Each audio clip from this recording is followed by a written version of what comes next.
Rais wa Urusi Vladimir Putin amekubali kukaa chini katika meza ya mazungumzo na Ukraine tarehe 15 mwezi huu wa 5 Alhamisi hii. Kitu ambacho kimethibitishwa na kiongozi wa Ukraine ambapo jana aliandika kwamba anaona kabisa haya mambo yanaenda positive. Kwa kafurahia sana, umeona. Kwa hiyo anasubiri hiyo siku kwa hamu kwa ajili ya kukaa chini katika meza ya mazungumzo. Kwa nini Zelensky amefurahi sana? Ni kutokana na kwamba haya mazungumzo yanaenda sambamba na kuwekwa silaha chini, umeona, kwa siku 30. Hivi ndivyo ambavyo Marekani walienda wakampa Putin proposal kwamba tunaomba saa ya mazungumzo muweke silaha chini kwa siku 30. Kwa hiyo Putin kwa muda mrefu alikuwa hataki. Alikuwa ameweka condition zake kwamba nikiweka silaha chini, hakikisheni na yule Zelensky hamumpi silaha, kwa sababu siwezi kuweka silaha chini alafu yule mkaendelea kumpa silaha na kila kitu. Mwisho wa siku akazitumia zile silaha kama kujipa nguvu zaidi ya kurudisha mashambulizi haraka. Kati mimi sasa hivi ndo ninashinda, mimi ndo nachukua maeneo, mimi ndo nampiga zaidi, alafu mniambie niweke silaha chini. Hakikisheni na yule kwanza amumpi silaha ndo nitaweka silaha chini. Kwa hiyo pengine wamekubaliana na hilo, ndio maana pengine Warusi wamekubali tarehe 15 kukaa katika hicho kikao kule Uturuki. Kwa nini Uturuki? Kwa sababu Uturuki ni nchi ambayo wana amani nayo wote wawili. Ukraine wanaelewana na Waturuki na Warusi wanaelewana na Waturuki. Uturuki ni nchi ya NATO, lakini rais wao Erdogan ana sera yake inaitwa 360. Ni sera ambayo anaiendesha kwa kufanya yani kwamba anaelewana na wote. Yani hataki kukaa upande wa mtu yoyote hata kama yuko NATO. Kwa hiyo anapatana na wote. Kwa hiyo anachekiana na Mrusi na Wachina, anachekiana sijui na Wairani, anachekiana na Wamarekani na Waingereza, kila mtu anaelewana naye kwa sababu Erdogan kwa sasa anachoangalia ni maslahi ya Uturuki. Nani ataifaidisha Uturuki? Aangalie ugomvi wa mtu kwa sababu Uturuki inapitia mtikisiko wa kiuchumi, umeona. Kwa hiyo ndio maana wote hawa kwenda kukaa Uturuki wanaona wako sehemu salama, unaona. Yapo Uturuki pale kuna mushkeli pale Istanbul. Sasa sijui watakaa Istanbul au kwenye mji mwingine. Kwa msiofahamu, nafikiri Istanbul ni mji mkubwa sana kuliko miji mingine yote pale Ulaya. Kitu kama hicho kama sikosei, itakuwa ni namba 1 au namba 2 na pengine namba 1. Sasa ndani ya ule mji majasusi wa nchi nyingi za Ulaya hizi wanakutanaga pale, sipa kubwa, wanajichanganya kirahisi. Kwa hiyo inakuwa ni rahisi sana kwa matukio mbalimbali kutokea pale ya kisiasa, umeona. Kwa hiyo ndio maana wanasiasa saa zingine pale wanapopaka wanaenda kufanyia vikao kwenye ile miji yao mingine ya Uturuki. Wanaweza kaenda Ankara au wapi. Kwa hiyo ndio tunasubiri kwamba watafanyia katika mji gani, umeona. Lakini kingine ambacho watu wanakisubiri kukiona ni je, Putin mwenyewe ataenda kukaa katika meza hiyo ya mazungumzo au atatuma washirika wake. Kwa nini nasema hivyo? Kwa sababu Zelensky kikatiba pale Ukraine muda wake wa kutawala umeisha.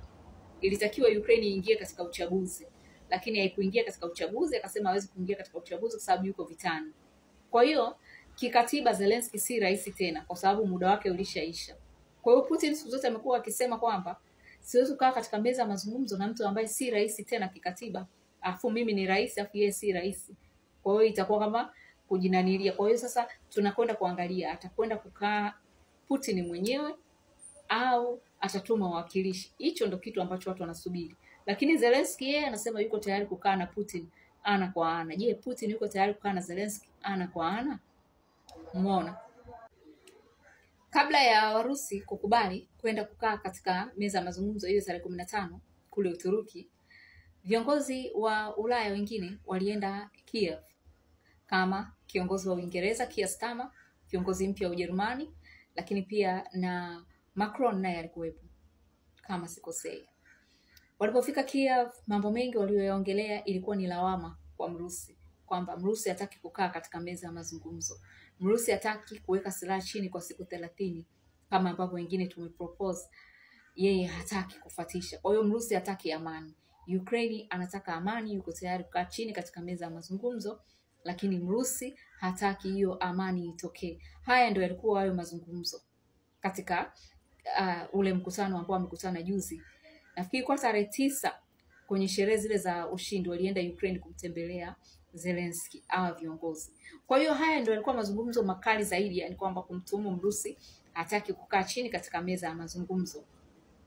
Lakini hebu tujikumbushe historia ya hii vita ilivyoanza kuanzia mwaka 2022, alafu tuone kwa nini Mrusi alikuwa hataki kukaa chini katika meza ya mazungumzo. Hii vita ilipoanza haraka sana mwaka 2022 mwanzoni, vile vile vita ndio imeanza. Mrusi aliingiza majeshi mpaka katika mji mkuu wa Ukraine, Kiev. Akauzunguka mji mkuu wote wa Ukraine. Maana yake ni kwamba rais wa Ukraine Zelensky alizungukwa na adui pande zote pale Kiev. Nadhani wengi mnakumbuka, mlikuwa mnafuatilia vita.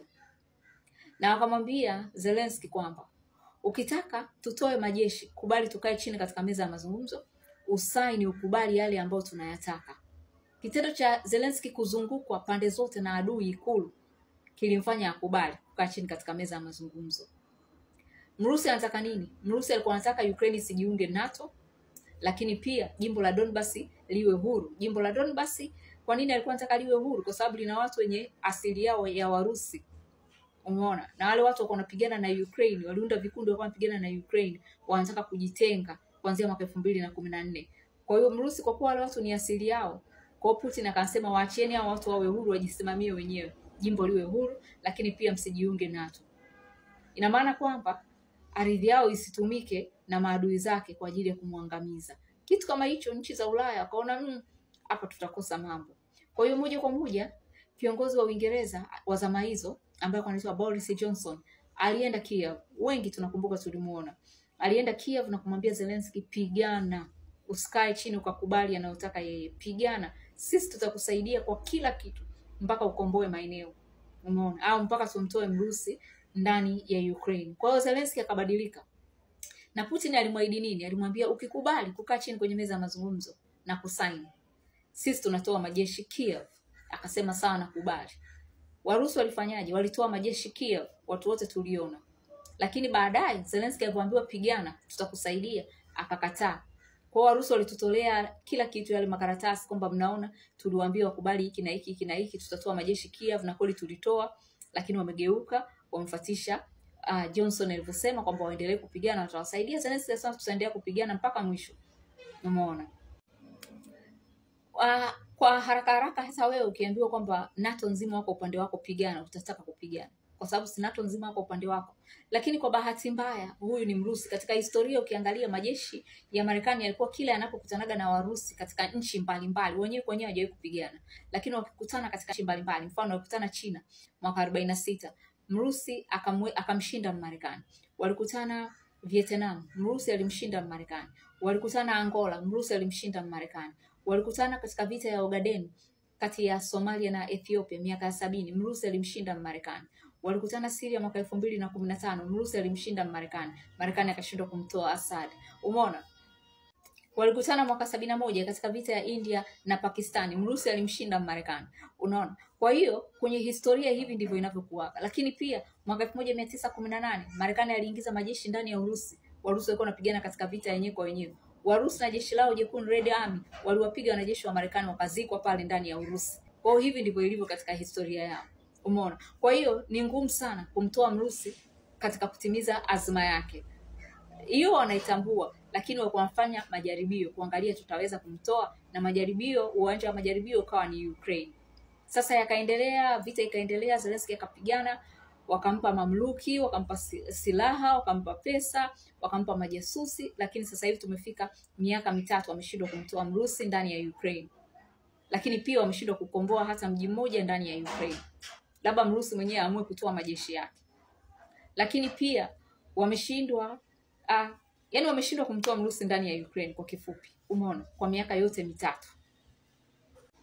Kwa hiyo sasa hivi kiuhalisia Putin ndo anaongoza ndani ya Ukraine. Ndo anaendelea yeye na vita, ndo anaendelea kumpiga na ndo anaendelea kuchukua maeneo. Sasa na kakomboa eneo lake la Kursk. Sasa hichi kitendo kinamfanya Putin aone kwamba nyie siku zote niliwaambieni kwamba tuache hii vita, niko tayari, au wafatishe ninachotaka vita iishe, mkao mnakataa. Sasa hivi mmeshindwa kunitoa ndani ya Ukraine, ndio mnataka kunilazimisha nikae chini katika meza ya mazungumzo. Kwa hiyo Mrusi ndio maana anakuwa anajichelewesha na hisi. Umeona kwamba mpaka lengo langu na mimi litimie, kwa sababu nilishawaambia toka mwanzo mkakataa, mkasema mnapigana. Umeona? Kwa hiyo pengine nahisi hivi ndivyo ambavyo ipo, kwamba Putin anataka tu kuonyesha kwamba nani muongoza jahazi hapa, kwamba kwa muda wangu ndio nitakaa chini kwenye meza ya mazungumzo.